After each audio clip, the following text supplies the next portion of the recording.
And welcome back to another episode of Dine with the Browns. Unlike the Browns, we actually showed up on time.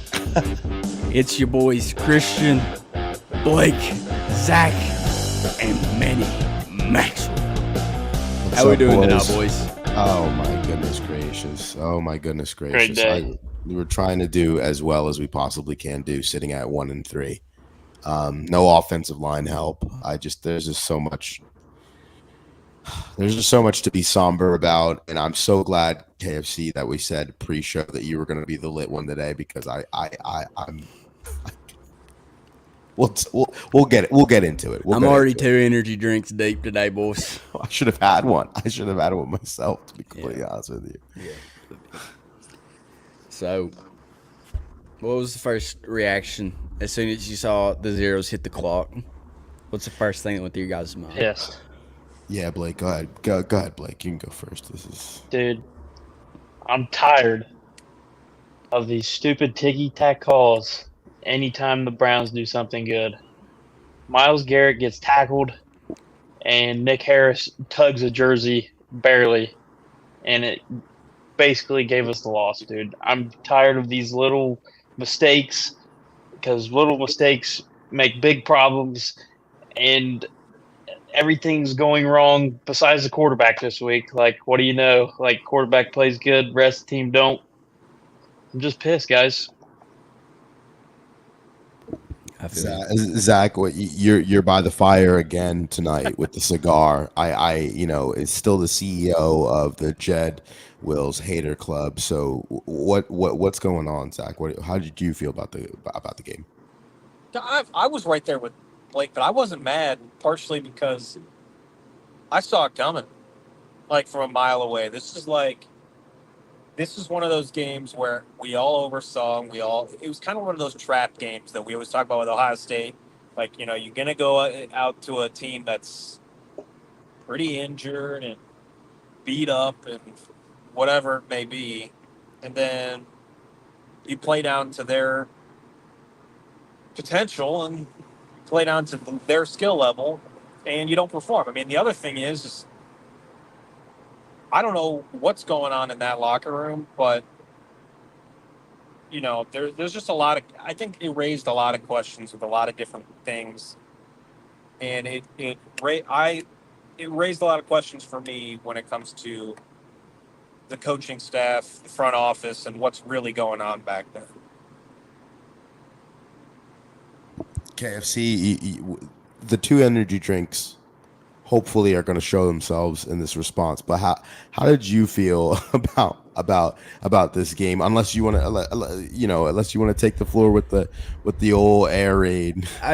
Before we go into air raiding, I'll just say some stuff that I didn't mention into this. I've been one of the biggest Kevin Stefanski fans. I have defended this guy till the end, and I'm not even saying this is a Stefanski problem, okay? But at the end of the day, if you keep losing to teams you should beat, you're going to end up with a bad record. And with the talent we have on the roster, despite a few injuries we do have, I think the seat's warming up. It's not like on fire. It's not on fire. It's just like, when you get in your car, it's really cold. You got to turn on the seat warmer. Press the reheat button on the microwave. Yeah, it's barely on. Like the seat warmer is barely on. Just flicked on, It's got the defrosters going on. Yeah. Defroster. It's definitely got the defroster. Fair point. So this is the part of the show where hopefully we can get some juice going. We started with a new segment last week. It was extremely successful. The streets love it. The presidential candidates said that they will love it as well. They're going to put it on the campaign trail. It is called Air Raiding with KFC, your very own KFC, baby. What is up, Browns fans? As we come back from a horrible loss versus the Raiders. On Sunday, Kevin Stefanski and the Browns are hoping what happens in Vegas stays in Vegas. The first draft script is about as guaranteed as the bots under every tweet. The offensive line has as many holes as Swiss cheese. Amari Cooper looks like he wants to be in Cleveland as much as any older man wants to have a colonoscopy. The refs took the only play that could have gave Browns fans joy for the first time since the fever that broke out last winter in Cleveland. Myles Garrett is out there doing his best Lieutenant Dan impression, out there getting sacks on one leg. Just like Max Crosby and Devontae Adams, the Browns didn't show up either. Just as the Browns start to get momentum, it's like watching Star Wars Episode 3. You know how the story ends, but praying for a different ending. Just like most of my bets, Vegas still wins. You know, honestly, honestly, I feel like Vegas still winning, like it is so true. It couldn't be more true because you're not hitting on any parlays or anything, and you go down there. It's supposed to be a good time. Yeah. I don't know. I just don't know. And you know what? Thank you, KFC, because that did give me a little lit. Yeah. And speaking of KFC, I'm getting all hungry, boys. I'm gonna go eat. Yes, absolutely. Thank guys. you so much, KFC, for stopping by for Air Raid with KFC. And now it's going to get a little bit more depressing, unfortunately. But I We mean, got the guys who speak the truth here. Exactly. So obviously, we got to talk about one of our rookie defensive tackles, Michael Hall Jr. is officially suspended for 5 games. Browns defensive tackle Mike Hall Jr. recently pleaded no contest to disorderly conduct to resolve the case that began with his domestic violence arrest this summer. So Hall has been suspended for 5 games by the NFL. Hall has been on the commissioner's exempt list this entire time, so he has not played yet this season. Hall was also paid while on the exempt list, but he will not be paid during the suspension. Boys, really quick, obviously we haven't seen much of Michael Hall other than preseason, but you know, do you think that this is going to hurt his development when we're talking about moving forward? I mean, D tackle, we're kind of looking pretty good on the defensive line, and we're looking better than we did at the beginning of last year to begin this season. But what are some of your thoughts about missing out on some playing time for Michael Hall Jr.? We'll start with you, Blake, and then we'll go with Zach. I don't think it really affects it that much because the reporter Daniel Ofezuzi, or however you pronounce his last name, he tweeted that the NFL suspension of Browns Mike Hall 5 games without pay is he'll be eligible on October 7th. So technically, he's already doing his 5-game suspension right now. Who knows what's happening behind the scenes? Like I'm sure he's eager to get out there, but I'm glad it didn't add another 5 games to where he's not going to be back to week 11. But I think he'll be okay. Mm-hmm. Zach, what do you think? What do you think about this? I mean, like Blake said, but I'll even say it's a non-story. It's like we all knew he was going to do, plead something. Like the biggest question I think when it comes down to this that I keep asking myself is this a character issue, or because we went there with Perion Winfrey, guy was, had all of the ceiling and all of the talent that he possibly could, but dropped pretty far in the draft because of attitude issues, because of all these different things. Is this another situation where we are overlooking some of these things, and Andrew Berry takes a guy in the 2nd round that we maybe shouldn't have taken? Is this another dud pick where his attitude is awful and his behavioral issues are out there? But I'd like to think it's not that situation because, he went to the Ohio State University.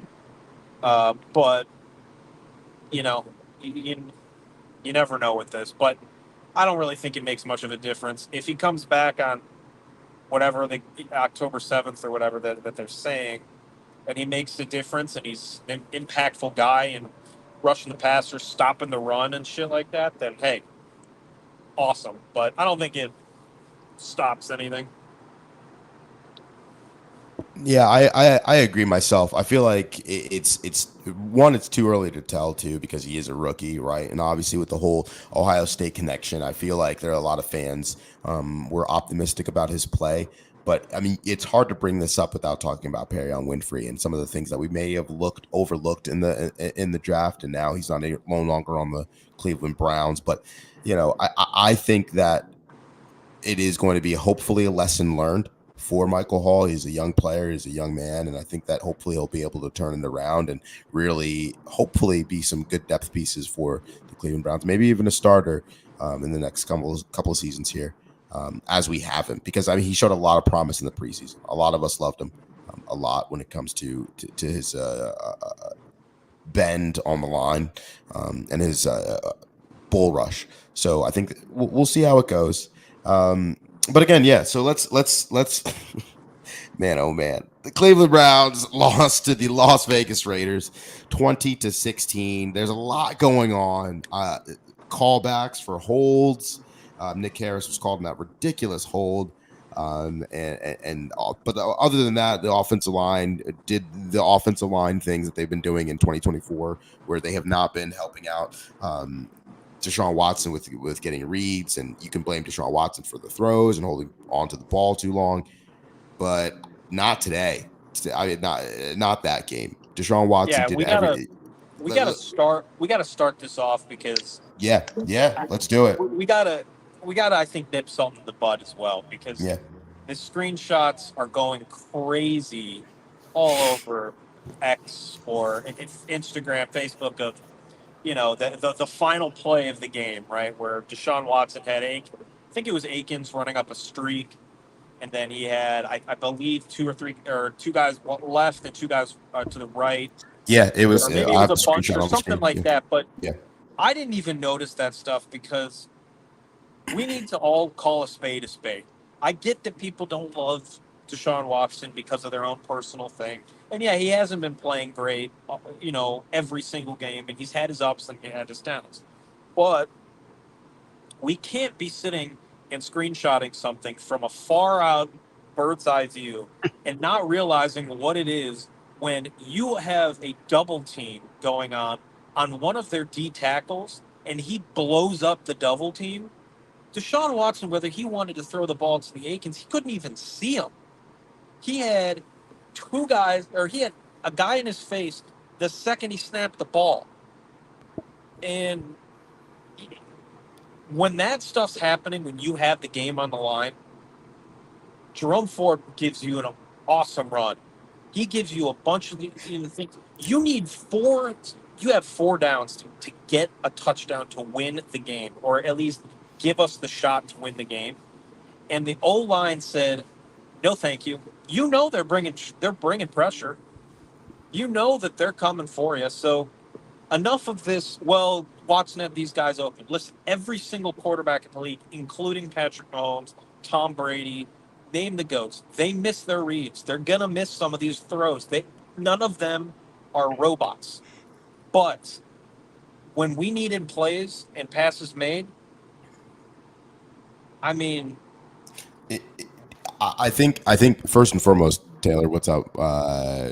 The Bengals win their first game, and all of a sudden they're really happy. They're really excited versus the Panthers. So still let up 24. Who Dey let up 24 points. Who Dey is Dey Commanders Dey fucking whoever else beat them. Like chant.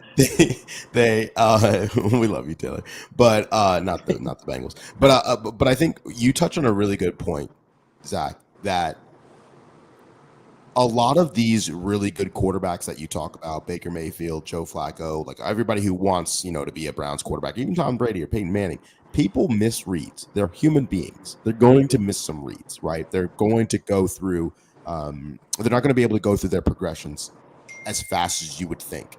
But I think the problem is we double that now. 1, because Deshaun Watson's making all of this money and all this other stuff, and 2, we double that because we see what the other quarterbacks are doing on their teams, and Baker Mayfield's having a fantastic year, right, with the Buccaneers, and a lot of people think that he might be in the MVP race. And I mean, threw for 350 last game versus the Eagles. But at the same time, there might be a third layer, right, that with this offensive line, there's people in your face every time you drop back. So when you're talking about this whole go through your reads, go through your progressions, screenshots, let's see what's going on. Like, this play, this is a touchdown. This could have won the game. it gets weird. It gets really weird. You can't make plays. He is a human being. He's not going to process everything like a computer. But every time you try to come to the defense of a Deshaun Watson, people say, "Well, you're making $230 million guaranteed. You should be able to overlook all of that." When you get paid like an elite quarterback, you overlook all this stuff. No, you don't. No, you do not. No. Yeah, look at Trevor. Look at Trevor Lawrence, $275 million. The Jacksonville looks awful. Joe Now- Burrow, all that money just now through two touchdowns. Like it's just Right. we go through these kinds of things, and today was the day I was trying to hold off again. People were like, you know what, like you're giving up. Like I saw it on Twitter already because I was throwing pessimistic things about the Steelers potentially getting Davante Adams, and a lot of people didn't like that. They were like, "Well, now you sound like an op. You're not. You're being a Debbie Downer. You're being pessimistic." Well, at this point, it's like now Deshaun had a really good game, and I knew immediately. I tweeted it right out. I said this timeline is going to go crazy because Deshaun finally had a good game, and people are still going to blame him. People are still going to do screenshots. I'm like, bro, he had the best PFF grade on this team. At an 86.0 PFF grade, if you like PFF. So it's like, it's crazy. Blake, what were you going to say? Take away Amari's drop and take away the holding call. Deshaun Watson is 26 for 33, which is a 78.8 completion rate, 290 and 2 touchdowns. Yeah. Wow. That's what I mean. Also, and we're talking about a whole other different game, issue, too. which- We're talking about a win. If Amari Cooper caught that. Yeah, Sorry, and Zach. a Sorry, W. Zach. Yeah, the other issue that we keep running into as well is like, listen, I don't know who I heard say this. It might have been Kurt Warner. It might have been somebody. But when great quarterbacks are able to look at the game, or the game as an objective game, they're not sitting there picking favorites. When you understand that interception is not always the quarterback's fault, it's not just a quarterback stat. Yes, in the box score, that does happen. But when a ball goes off the chest of your receiver, Oh my God, it was Hits such a you in the perfect freaking throw, sternum. dude. In the sternum and hit you. What yeah, do you I mean, listen, you cannot sit there and tell me that Deshaun Watson threw the ball too hard. Dude, you're an NFL receiver. It was a Like, piss missile. catch the damn football. You gotta. Go You look know what at I'm saying? Chris Carter. If you go look at Chris Carter's hands, they are bent. The fingers are all bent the wrong way, and Torrey Holt's the same way. They caught flamethrowers. These guys did not Devontae care. Culpepper. Kurt And- Warner's. Yeah, I mean, you can't, like, I get it. It's frustrating. The ball's intercepted, but why don't we have the same energy that we have for Deshaun Watson or Myles Garrett or whomever it is? Let's do the same energy for everybody on that team, because we are the first people, or a lot of people are the first ones to criticize Deshaun Watson. But the second that Myles Garrett disappears, we're the first people to defend him. And you want to know another thing, Zach, that's really interesting too, is because I think as fans, especially when you're on Twitter and you're on social media and of the like, it's very boring. It's not sexy to talk about your offensive line being an issue. Yeah. Like you don't want to attribute that, right? And so people look at the Cincinnati Bengals on their Super Bowl run, and Joe Burrow was sacked, the most in the league, and they're like, well, Joe Burrow went to the Super Bowl. Well, Joe Burrow had three wide receivers at that point. That was a three-headed monster, one of the greatest three-headed monster wide receiver rooms in the NFL history, creating separation. And when Joe Burrow throws the ball, guess who's catching it? They are. Jamar Chase, T. Higgins, and Tyler Boyd. They were all catching the football. Now, when Deshaun Watson doesn't have anything in his face, and the slim chance in the very minimal moments where he does get the ball off and it is a nice pass, there's a drop. Right. Or there's an interception. You know what I'm saying? It's things like that where it's like, you look at the Cedric Tillman drop. I mean, that's right in the sternum. Like, right. I mean, if these people make plays, it's not like we don't have the wide receivers. You're getting the ball. It's not like you're not creating separation. It's not like Deshaun Watson's throwing horrible passes. He got blasted on one of those throws and threw a dime. The first throw of the game. The first throw of the game got blasted and threw a dot, and we're just sitting here talking about, man, oh man, we wish Deshaun Watson was Baker Mayfield. Baker Mayfield has a line. I was about Baker to say, Mayfield's receivers catch the ball. I was just about to say that is like, listen, I'm the first one that will sit here and say that like Baker has shown a lot of promise this year, but yeah, Matt. Baker Mayfield behind that Panthers offensive line looked like Bryce Young. Yeah. I mean, let's be honest here. Like, yeah. The offensive line is a very, very important part, and it's one of the reasons that Deshaun Watson came here. I couldn't imagine the thought process in his head being like, "Oh, I thought I was going to get this like the best offensive line I had in my career." Yeah. When now he's looking at probably equal to maybe a little bit better than what he had in Houston. I don't know. Yeah. The point is like the offense clearly has a deficiency on that line. We have injuries. We have people that are not doing their job. Yeah. Center, Wyatt Teller's injured, but he's been underperforming. People are Batonio playing left tackle, and that's not his position. I mean, there's so many different elements to this, but Kirk Cousins played great in Minnesota behind a great offensive line and a Kubiak-style offense. Look at Sam Darnold. Kubiak-style offense, great defense, or great offensive line. Great weapons on the outside. Like, Kirk Cousins is in Atlanta, just awful. So, you gotta, you have to take it for as, okay, I get it. Tom Brady would take less money to have a good one. Yeah. This guy, at some point, you have to sit there and think to yourself, when does Kevin Stefanski put his foot down and say, okay, enough's enough. I'm calling the plays. We're going back to my offense. It works. Run the damn plays. Run the damn scripts. And let me control this offense. And we'll get you an offensive line. And we'll start to add things piece by piece into this. Because clearly, he does not, you can't do it. You cannot go into next week or this coming week and put that performance on the field as an offensive line and expect to win a football game. You absolutely can't. You made a really good point. And Blake, I have a question for you right after this, but it's like we're going to talk about the Commanders, and the Commanders look scary. They are a wagon, extremely scary. And so Jaden Daniels is throwing the ball all over the place. Their offense is clicking, and I'm telling you right now, if our offense does not stay on the field for a few drives and make, maybe win the time of possession battle, that defense is going to get gassed, and we're going to get toasted. And we're not the Cardinals defense, right? And the Commanders put up 45 on that defense. We don't have the offense to put up 45. We haven't scored more than 19 points this season, boys. Best completion rate by a quarterback in the first 4 weeks in NFL history, by the way. Jaden Daniels. Yeah. See what I'm saying? He is going to pick apart our defense if they have time to be out there. And I think that, Deshaun Watson, here's the good news. One of Deshaun Watson's best games as a Cleveland Brown came last year, right, versus the Commanders. And so they went down there. It was nice weather. It was late in the season. And he put on a really good show. He put on a really good showing. Or was it the year before? That was 2 years ago, but I know what you're saying. Yeah. It's 2 years ago. Obviously, this is 2 years in the NFL. One off season is a completely different story because everybody changes.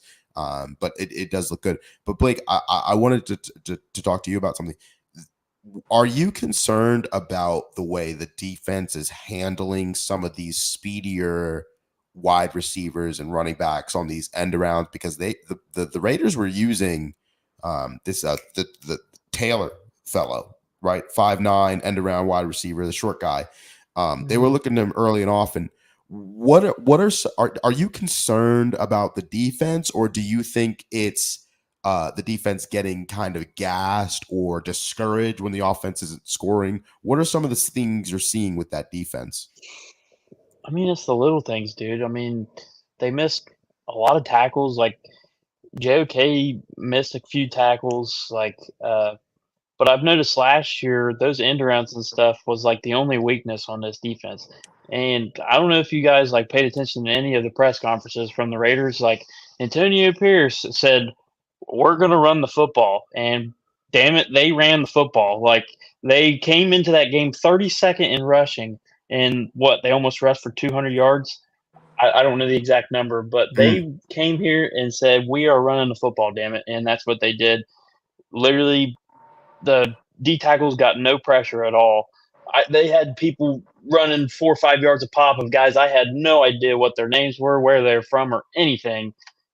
And Martin Emerson, dude, are you hurt? Like, can you speak up and say like you're not feeling the greatest? Like, we can move Greg Newsom over and pop in Cam Mitchell. Like, there's something wrong with Martin Emerson, and nobody's speaking up about it. Yeah, 100%. And I'll let you go, Zach. But I think that's something that's very, very interesting with Martin Emerson, because we have to watch that. We have to monitor that. But Zach, go ahead. What are some of the problems and issues that you're seeing with the defense? Same thing that Blake brought up pretty much everything I was thinking, but the only thing I'll add to that is I don't know if it's a man-to-man issue, like, but or maybe it's like they're trying. Jim Schwartz is trying to like sprinkle in something new, like to keep it, keep it fresh. But like, there's a lot of soft zone that I'm watching. They like to keep everything in front of them, and I get it. The cover two, the quarters, that type of stuff. It works when you're playing against people that can really hurt you deep. But I saw a couple times where they were motioning to see if they were in man or in zone, and it looked like almost every single time they motioned, it was either a disguise or they were in zone. And the times they were in zone, Martin Emerson got torched. And I don't know what the conversations are, but there's a damn good reason why you have guys like Denzel Ward, Greg Newsom, and Martin Emerson on your team, is because they are guys that can play man-to-man and win. And if you're not going to utilize them and trust them to do the things that they need to do, they're going to get beat. I mean, listen, Jalen Ramsey gets beat. Marlon Humphrey gets beat. All these guys get beat. That's just how, that's what it is. But give them the shot. The best thing I can think of is like, the Jacksonville game where we clamped down on them and did not allow them to throw deep. But when Brian Thomas made a play or, guys were making plays, it was one of those things where it was like, listen, they locked him up. Just damn good catch. It's the same thing with Malik Neighbors. Malik Neighbors made 2 great catches that were just, great defense, better catch. It was... There's just sometimes you got to throw your arms up and be like, okay, whatever, and live with it. But the end arounds that are killing us that's the thing that they got to take a deep look into that. But I also just think the other thing is we're not creating as much pressure. The pressure. We're simplistic. Yeah. Jim Schwartz relies on his talent, and there's no stunts. I've never seen Myles Garrett loop in like my entire life. No. Myles Garrett used to rush from the linebacker spot. We're not seeing any of that. No, like there's no complexity to this defensive line stunts. Like I want to see like short field corner blitzes. I want to see free safety blitzes. I need to see some more creativity. Yeah, like and we're just letting Gardner Minshew, a guy who's been in the league for a while, we're acting like he's a rookie when he kind of tore us up last year when he was in Indianapolis. Yeah. And we're just kind of sitting in base defenses, and we're just letting him tear us up. Well, and also we rushed 4. What happened last year? We rushed 4. Yeah. But we rushed 4 on like 3rd down or like in situational football. What happened to this? 3rd down. In their zone. In their territory, blitzing 6 guys and just shutting down the quarterback. I mean, what happened to that? Grant Delpit was so good last year from the box, just coming down head first at people. He's done that twice this year. And the 2 times he's done it, he has blown past the line and has been in the backfield. Yes. Every single time. The times I've seen Greg Newsom blitz the quarterback and get the corner blitz. He's been there. He's same thing with Denzel Ward. Same thing with any other slot guy. Cam Mitchell had one. The thing is you get like where we got to stop with this like conservative look and just let the offense win. The offense isn't playing well, so now you got to go out there and win the football games. Take a page out of the Steelers' book. I mean, aside from last week, that offense is anemic. And the Steelers are still going out there and playing good football because they're not forcing any dumb stuff. And the funny thing is, another thing you're talking about here, because I'm looking it up on the old laptop, but where are the turnovers? Right. Yeah. I mean, where on earth are the turnovers, specifically the interception? It didn't happen last year either. Right. We are one of 4 teams right now that don't have an interception. It's the Titans, Jaguars, and the Commanders. And very well, if the wide receivers keep playing like they are, And the wide receivers. 2 of those teams are very bad. Yes. The Titans are very bad. The Jaguars are very bad. And the Commanders might get their first interception this weekend if Amari Cooper keeps dropping balls. So it's not just Amari Cooper. It's not just Amari Cooper, because that brings up another part about Elijah Moore's dad tweeting about his targets. If he'd catch the damn football, if he would catch the ball, you wouldn't have to be tweeting that. That's why they don't target him, is because the guy's a drop machine. There's a reason why we're not throwing you the ball, and Deshaun Watson is probably sick and tired of it. By the way, he was yelling at DeJuan Jones. I don't know what exactly he was yelling about DeJuan Jones about exactly yet, but I think that's a problem.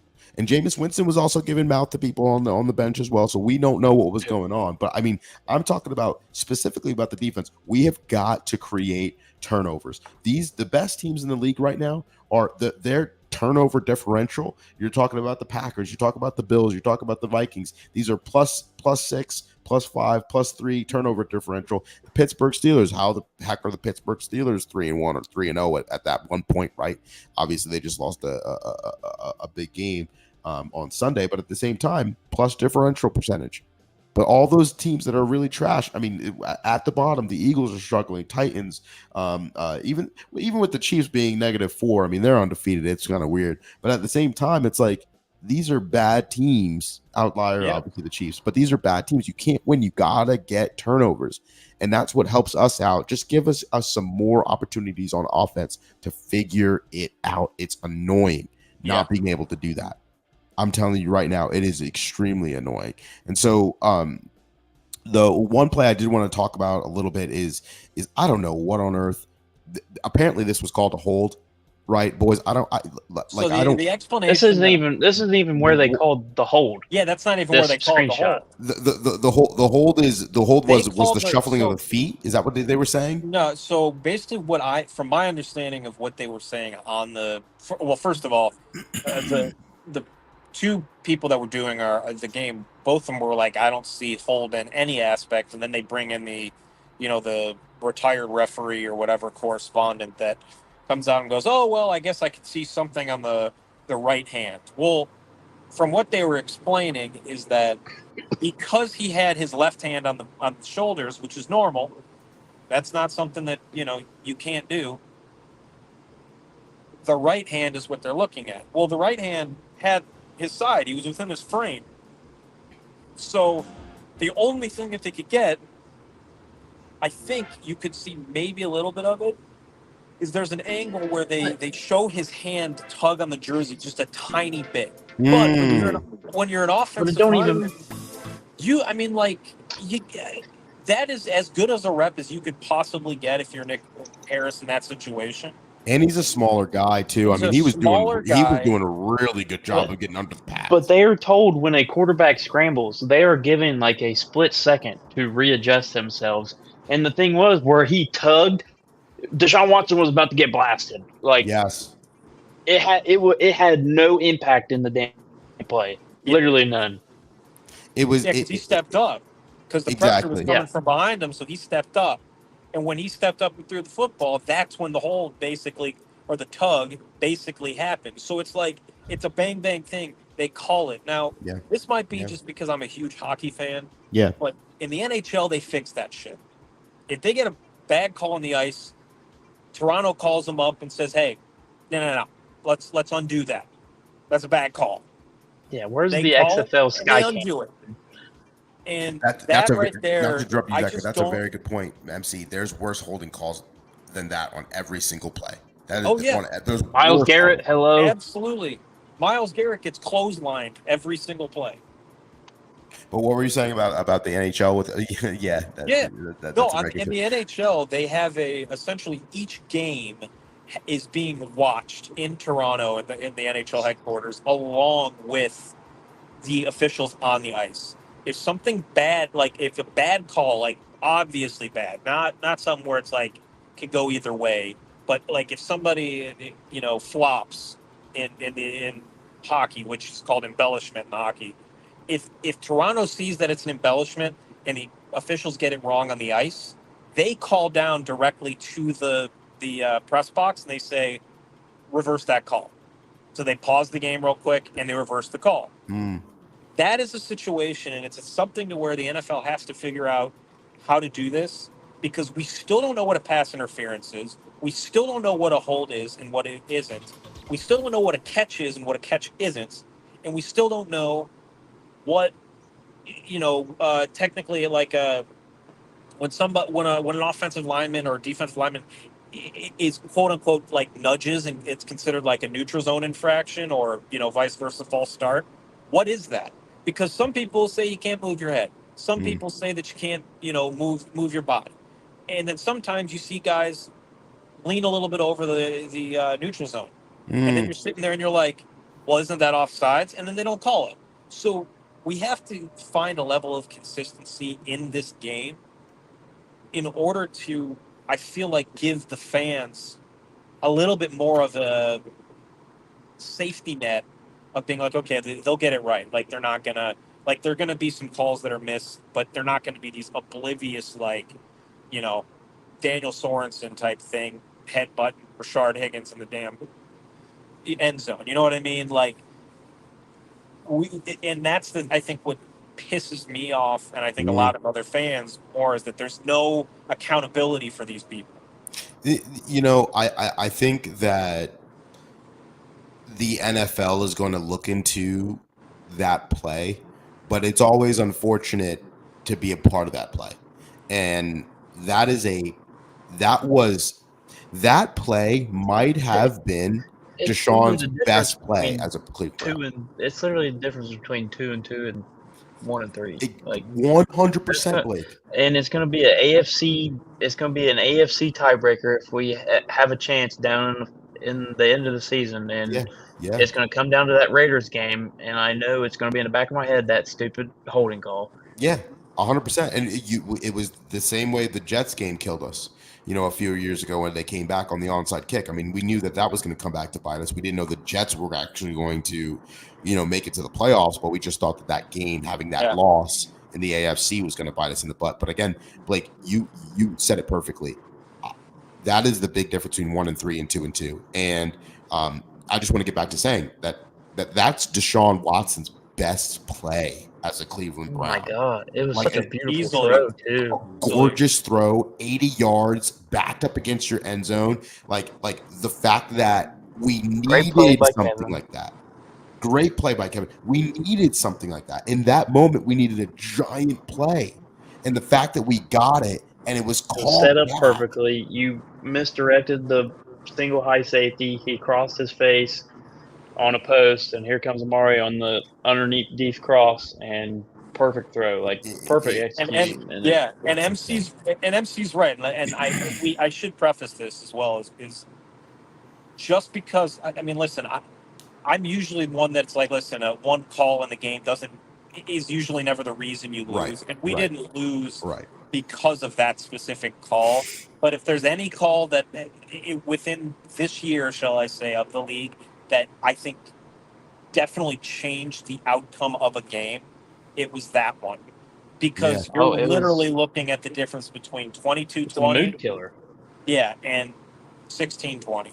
Exactly. And I think that moving forward, that play hopefully gives some confidence to the offense that they can make big splash plays happen, especially in this day and age of two high safeties. You don't see plays like that very often. But I mean, I would have loved to have that for so many reasons. Yeah. For so many reasons. But moving forward here, you know, we got a little bit of time left. I know there's a lot of people that are talking about the NFL draft, especially because we are 1-3, right? I mean, a lot of people are like, man, we got to get something, we got to start talking draft. So to wet people's whistle for people who want to talk draft, we do have some options here. You know, I do have a question. Get Carson Beck off the damn thing. I think he sucks. I kind of want to talk about Carson Beck for a second because that's the first person I want to talk about. Okay. Now, the question on the table is, what should the Browns focus on in the 2025 draft? Do you want to go running back? Do you want to go offensive line, quarterback, wide receiver, linebacker? There's a couple of options because this team in general is getting older. So you got to reamp. So for all the people listening on Spotify or on their commute to work, I mean, we have a couple of names on the screen. We have Quinn Ewers, quarterback from Texas. We have Cam Ward, quarterback from Miami. We have Kelvin Banks Jr., great offensive tackle from Texas. We have the standout running back from Boise State, Ashton Benty. He is crazy, dude. He is insane. Crazy. When I'm talking about video game numbers. If you haven't watched him, you have to. Man. Oh, my God. Blake is so right. You gotta watch Ashton Benty. And Carson Beck, tell me about. He's the one that might fall to us in that position in the first round, depending on how poor we are. Me personally, Zach, what do you say about Carson Beck? I'm not taking a quarterback this year, and let me tell you why. Yes, there's some names like Quinn Ewers, big name. He's since Ohio State. I mean, he definitely can perform, and he's a damn good player. And Carson Beck, I mean, whether you like him or don't, he's probably going to be going in the first round. But outside of maybe that, I like Cam Ward a lot. I just don't know how, if his game really is going to translate as well as other prospects, especially. But if I'm the Browns this year, and say, God forbid, we're 1-5, right? I don't know. I think you shut down Myles Garrett. I think you force them to go get the surgeries. Any guys that are injured that need surgery, go get surgery. You play the game out. You get a good pick. You draft offensive tackle. You move somebody in the offense, you move somebody in the offseason to get another first round pick, or a really early second round pick, and you go draft yourself a running back just in case Nick Chubb does not return to full form. And I don't necessarily know if the running back from Boise State will be there, but this specific draft, running back wise, is deep. And it's legit. Really, oh my God. I mean, you have the two-headed monster out of Ohio State, Quinshon Judkins, who reminds me so much of Dalvin Cook. It is unbelievable when I watch him run. And then you look at Trevion Henderson, who is like a hybrid of like Bijan Robinson and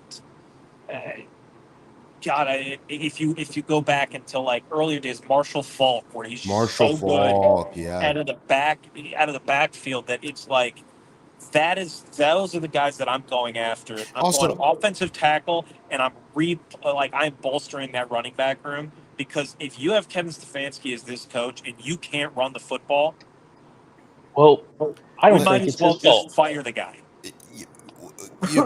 Blake, what before I hear Blake's thoughts, MC, stop with the talk about we're gonna have the number 1 overall pick. I don't want to hear that. Stop it, MC. Listen, I'm pessimistic. We're not having the number 1. We're not going to be that bad unless we make a trade with somebody who we think who's going to end number 1 overall. We're not getting number 1 overall. But Blake, what do you think the Browns should focus on? And also, I want to hear your soapbox of anti Carson Beck. I want to hear what's your reasoning behind that. The Carson Beck crap, he rubs me the wrong way, dude. When I look at all these other quarterbacks, like Carson Beck seems like that dude that started on third base. So I'm going to use the Jim Harbaugh, like metaphor. Like he just seems like they just gave him everything, and I just think he's not that good. I don't have like specific reasons. It's just like a feel for me that he's just not that good. I love Cam Ward just because like he is so nonchalant, confident in the pocket. Like if you watch him, he's just like this. He's just sitting there, slings it, no hesitation or nothing. I really love Jalen Milroe. Uh, like That's I the don't know. thing. I don't know if we get a quarterback with like our first pick, but I think Cam Ward, like it's going to surprise some people. I think Cam Ward or there's another quarterback, I can't remember his name, but I think he can fall to like early second round, like how Will Levis did. But dude, it's this running back heavy draft. Like if you can somehow get 2 first round picks, like it's got to be tackle and running back. Like it has to be. How In my eyes. how would we possibly get 2 first rounders? I mean, you would have to send like Amari Cooper, which there was some trade talks, right? We could talk about that for a quick second. That the Kansas City Chiefs would be taking an offer for Amari Cooper. I would send Amari Cooper for a second and a late fifth. Maybe you could package that and to double dip in the first round. I mean, that would Honestly, be amazing yeah. if Andrew Berry can do that. Yeah, like I think your best bet is you're going to have to package one of the corners. I think is your biggest, your biggest piece that's going to end up probably bringing back the second round. Denzel Ward's not going anywhere. Greg Newsome, I could definitely see being that odd guy out. But the thing is, with teams, if MJ Emerson continues on this downward torching, he could be the guy.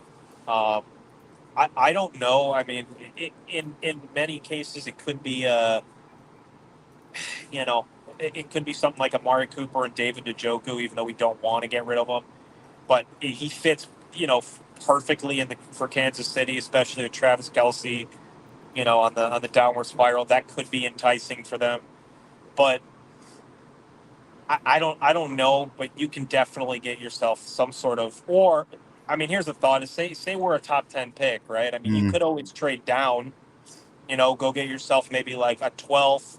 Like you could trade down and get 2 first round picks for whatever, like for whatever team that likes somebody that's that high up or something. There's always that, but I think it's just too early to talk draft because a lot of these.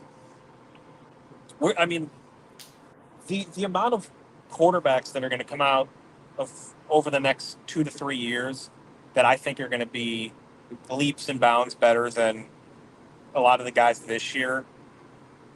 I think it's worth just not worrying about the quarterback stuff and see what you have with Watson and get yourself, whatever. I mean, if Watson doesn't work, you see what you have in DTR or Jameis and you just move, you move the needle that way. It sucks to think about it that way, but I was going to say that you might want to see what you have with DTR first before you make a big kind of change at quarterback. And that's one of the things that I wanted to talk about too, because I mean, I know it's too early to talk draft, but when do you start looking in the future and saying, this isn't working out? Our offense right now, for whatever reason, isn't I would clicking say as by well Thanksgiving. I'd say by Thanksgiving. So Yeah. I think that by Thanksgiving you can have the conversation. Do you want to tank? Do you not want to tank, or do you want to see what you have in DTR? Because you can't move on from Deshaun Watson. Nobody's going to want that contract. the window's closing, boys. The window's closing, and so when the window is closing, I know it's important, but you have to see the writing on the wall, and you have to have a fire sale while the getting is good. So we're talking about. To be fair, look at the Bills, dude. The Bills, to be fair, though, they The got Bills rid of lost so everybody. many, and they're still good. To be fair, look at what the Chiefs did prior to Patrick Mahomes. I mean, you had Alex Smith, who got into the playoffs every year. Yeah. We got a nice comment, which we're going to get back to this. We're going to get back to this really quickly. But what's your opinion about the Vikings this year? Listen, I think the Vikings struck gold with Sam Darnold.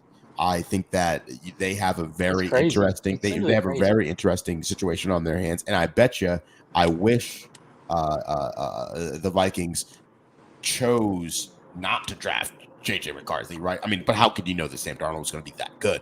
But they have a beautiful situation on their hands because JJ hasn't played yet because of the injury. So I think that you can potentially move off of JJ and bring in another wide receiver. I'm interested to see about Jordan Addison when he comes back. I want to see how that really meshes. But as the year goes on, I think the Vikings are going to take a hard look at their quarterback situation because do you move on from JJ? Do you keep Sam Darnold? He's on a cheaper a deal right now, technically. I think it depends where they end up.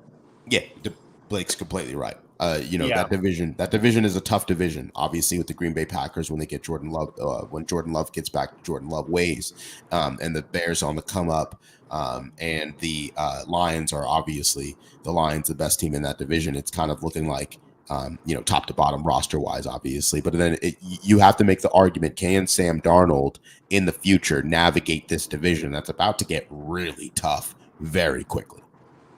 Vikings. Honestly, we should be looking at the Vikings like the blueprint. It's Brian Flores, dude. Brian Flores is playing defense like no other team in the league. He is literally being a mastermind over there, and nobody knows what the heck's going on. Yeah. Nobody knows how to stop it right now. No, and I think the Vikings are definitely the blueprint. I think that what's interesting is not that they plug and chugged because you don't obviously giving up. I think they gave up to Danielle Hunter. I'm pretty sure, but it's not that the whole roster was just a. Where did Danielle Hunter go? Houston. Thank you. I don't know if it was exactly plug and chug like the 49ers are, where you just throw any quarterback in that situation, because obviously Sam Darnold was in San Francisco, but that roster is kind of the blueprint, right? I think that. Well, I wasn't really talking about the roster. I was talking about what they did over the past 2 years. Right? Oh yeah. I mean, think about it. Last year, they just were like, we'll suck, get ourselves into a mediocre pick, whatever. Yeah. Kirk Cousins' injury. Kirk Cousins' injury helped that out. Right. Kirk goes out. They play mediocre football, or here and there. They get themselves a really good draft stock. They draft the quarterback. You sign a guy like Sam Darnold. You have already guys. The offensive lineman coming back. You have some really nice pieces on the defense. I think.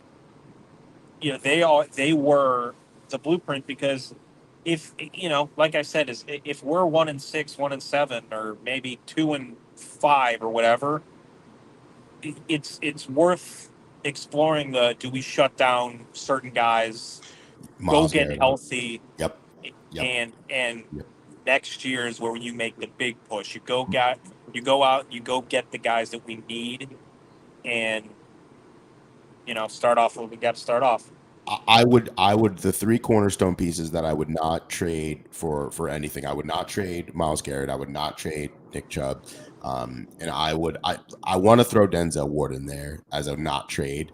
I know I've been talking crazy on his name, but he's tempting. He's very tempting because we draft corners well, right? That's the only reason why Denzel Ward would be tempting, is because I know Andrew Berry in that front office is probably thinking we can find us another corner.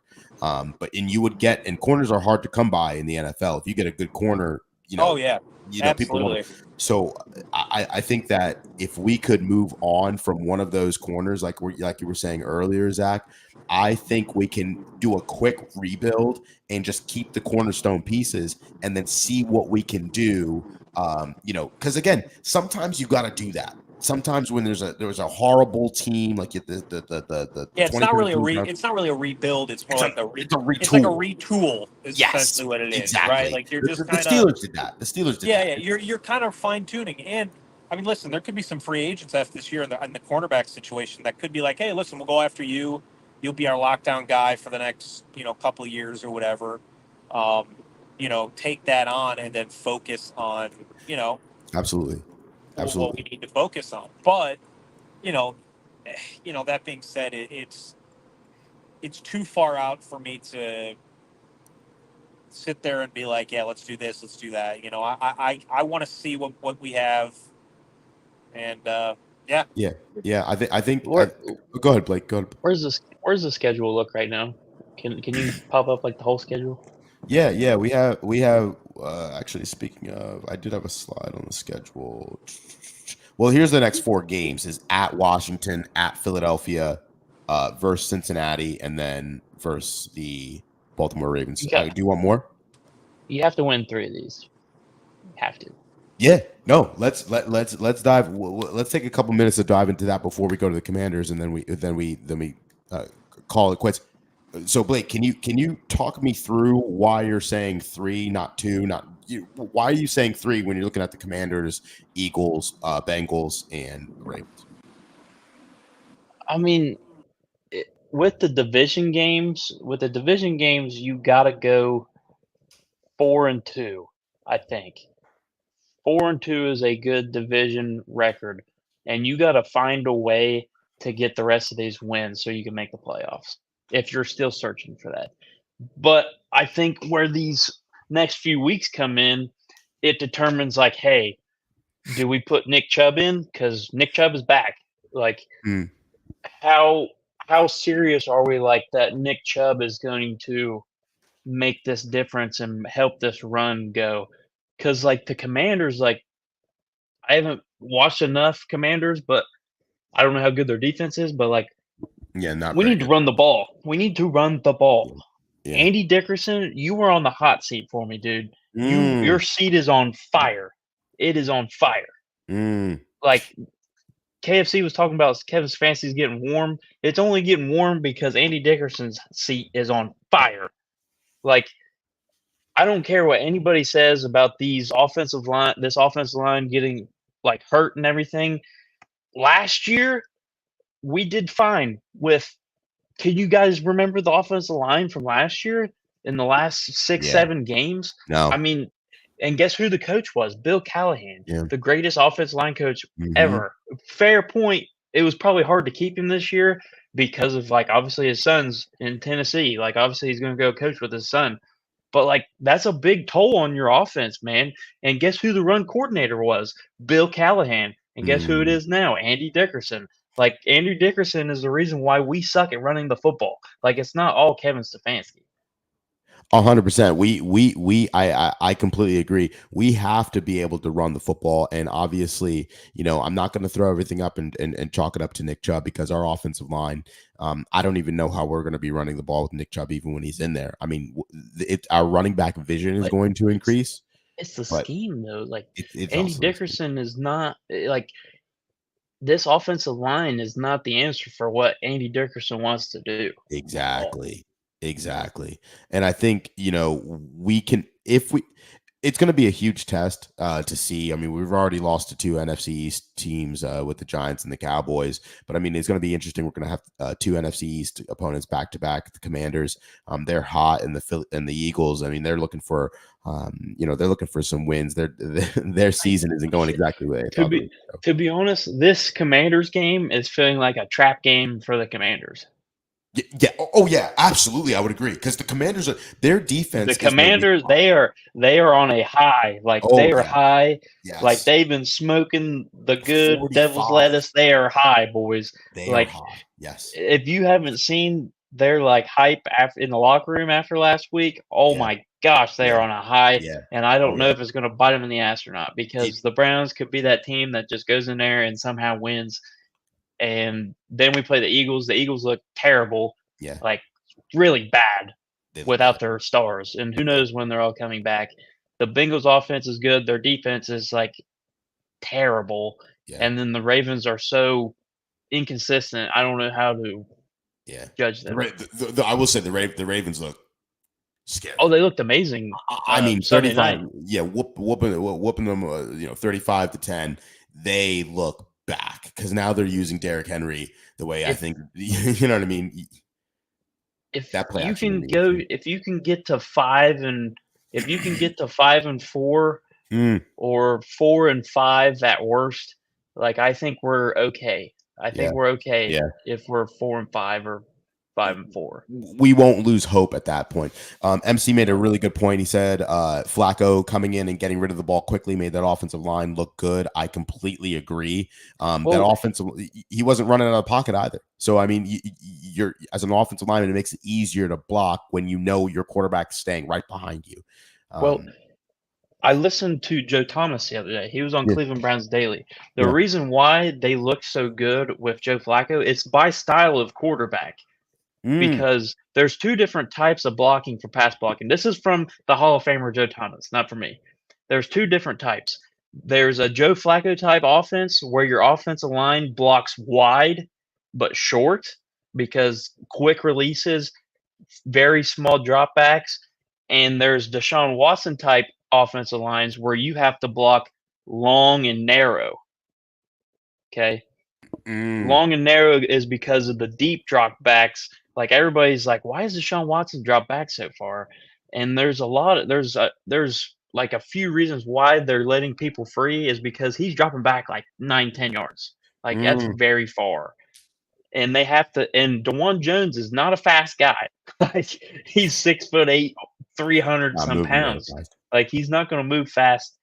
Like that's why Joe Flacco was so effective because those bigger guys, they didn't have to move very far because it was very hard to replicate what Joe Thomas said. I wish we had like a clip of it, but he was explaining how the short and wide pocket was way easier to block with Flacco than it is Deshaun Watson because you have to do long and narrow. Absolutely, and it makes a lot of sense because you have it's almost a larger space because moving laterally, I feel like is a little bit easier for moving backwards than moving backwards and trying to keep up with the Micah Parsons and the TJ Watts and people rushing off the edge and and a blitzing linebacker. It's hard. Like Joe Flacco, your pocket is like this. That's it. It's just like this little shape. Yes. With Deshaun Watson, it's like this. Yes. And there's so much more open space where they can do their stunts. It's harder to block down because usually when you're an offensive tackle, your first look is inside out. Like if there's people coming inside, you take the guys inside, and Deshaun's got to deal with the people out.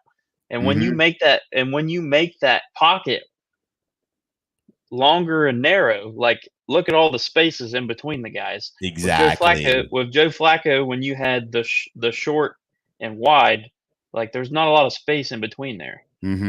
It's hard for me to explain because the Hall of Famer literally explained it on Cleveland Browns Daily. I think if you go to his podcast on Monday, they talked about it. Yeah, no, I completely understand. And I mean, if you're having that smaller pocket, if you're only moving back like 1 or 2 feet, you know what I mean? I think in you're making that kind of like smaller U shape as opposed to like a really long oval pocket. You give the defense on that oval pocket, that deep pocket where Deshaun Watson moves back. You're giving those edge rushers more moves, more package moves to spin around so much a guy. Space to do all you know what I mean? Stunts. You can do a lot of stunts and different swim moves and things like that. But to move forward, obviously dealing with a defensive line with the Washington Commanders, their defensive line with Daron Payne. I mean, that's a very good defensive line. Let's call it what it is. It's a very good defensive line. Outside of that, not very good. But enough to hold Marvin Harrison and Kyler Murray to like 14 points or whatever they had. I mean, it's down there on the ticker. I got to look at it. But the Commanders with 45 points. I mean, looking ahead to this game on Sunday, it is going to be at 1 p.m. We're going to travel down to FedEx Field to play the Washington Commanders. ESPN has us at 63 at a 36% chance to win. A lot of people are betting on the Washington Commanders to do what they're going to, what we've seen them do so far this season. Jaden Daniels does not turn the ball over. And so it's going to be very hard. Brian Robinson has been running the ball hard. And Scary Terry has been cooking up a little bit as of late. So Denzel Ward's going to have a lot of responsibility. Myles Garrett's going to have to create pressure. That defensive line is going to have to create pressure on Jaden Daniels to make him make decisions pretty quickly. And I don't think a lot of the teams that they've played so far, that's the good news, their defenses are not as good as ours. So we're going to have to show up. But Blake, what are some of the things you're thinking about this game or that you're worried about? Dude, I mean, we just got to play a bend, don't break on defense like we have been. And I don't know if you know this, Manny, but the Browns are the number 1 team in the league in the red zone. We have the highest red zone scoring percentage right. I did see in the league. Yes. Okay. But we have the And- lowest to get there. Yeah. The lowest plays Like- in the red zone.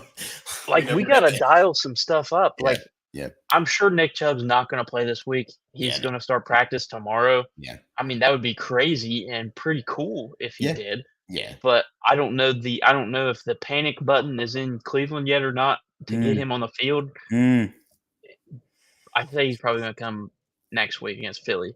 yeah. But you gotta establish the run game, dude. You have to. You have to. I don't care if you bring in an extra lineman. I don't care if you bring in all the tight ends. You have to establish this run game. Mm, You have to go back to the old Kevin Stefanski stuff. Like it happened in the first drive of last game. mm, Deshaun Watson went 8 for 8 on the first drive, and we went down the field. Like Kevin Stefanski is so good at that stuff, but like it's just we have to establish the run. I'm a huge running guy. Like that's why I fell in love with the Browns because we are old school running and heavy play action, and we're trying to change our identity just to fit Deshaun Watson. And Deshaun Watson can do it all. Like I know he can because I saw him do the Kevin Stefanski offense for 2 years. I saw it. Like I don't know why we're trying to change something that never was broken. And the defense, like I think the defense is going to give Jaden Daniel problems. Like this is one of those games where like everybody's down on the Browns. Like I can see it now. It's the recipe in my head. Like everybody's down on the Browns. Every fan's down. And this is just going to be that game where like, oh, we're going to get our asses whooped. And the Browns are going to somehow get a miracle win and maybe spark some life back into our life. Like it's definitely I don't know, like everybody's favoring Washington because they're on this high right now, but like the Browns, it's still the NFL, guys. Like anything can happen. Anything can happen, and if anybody knows it, we do. I mean, the Giants came in and they were rolling, and so it's hard to see it's hard to see what kind of Browns are gonna show up. But I'm telling you right now, the smallest sliver of good news is with Deshaun Watson having a good game last week. Officially, that shows me that It shows me what we can do. It shows we've seen with all these games. We've seen what happens when we play really well on defense. When all things are clicking, oh my God. So if we can all put it together, finally, the only thing we haven't seen it really well is the offensive line blocking. So the run game and the offensive line. That's right. Those are the two literally our things we problem. haven't really seen. But like if we can get those things down before we hit an important stretch here where we're playing the AFC opponents, NFC North's play starts very shortly. This week the Bengals are playing the Ravens, so that's going to be the first AFC North matchup. But I mean, we have some practice here still to do. We got to get it done. This game is so important So now that you brought that up because if the Bengals lose and we win, we move above the Bengals. Yes. Okay. Yes. But if the Bengals win, if the Bengals win and then we win, the Ravens and the Bengals all have the same record. It's going to be nasty. It's going to be nasty. All of us have the same record. Oh my god! And this game is very important. Like I don't think people realize like how important this game is. Yeah, this game is going to be extremely important. And Blake, another do you have thing- a score predict? Oh, sorry. Go ahead. Yeah. Another thing with Deshaun, this is my problem. Jameis Winston, as much as I love the guy, Jameis Winston cannot be doing the halftime hype me up speeches, No. and he can't be doing the pregame hype me up speeches. No. Deshaun, this is your team. You cannot have the backup quarterback hyping up this team. No. Like No.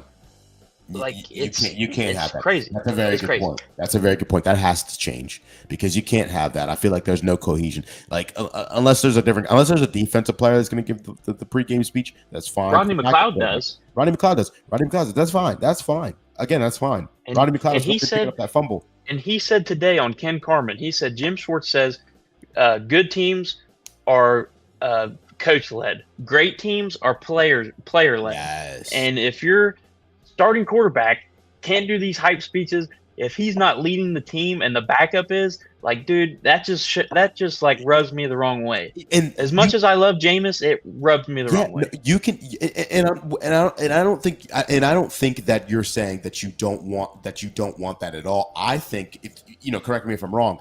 it'd be different if you showed me on the field that you were fine.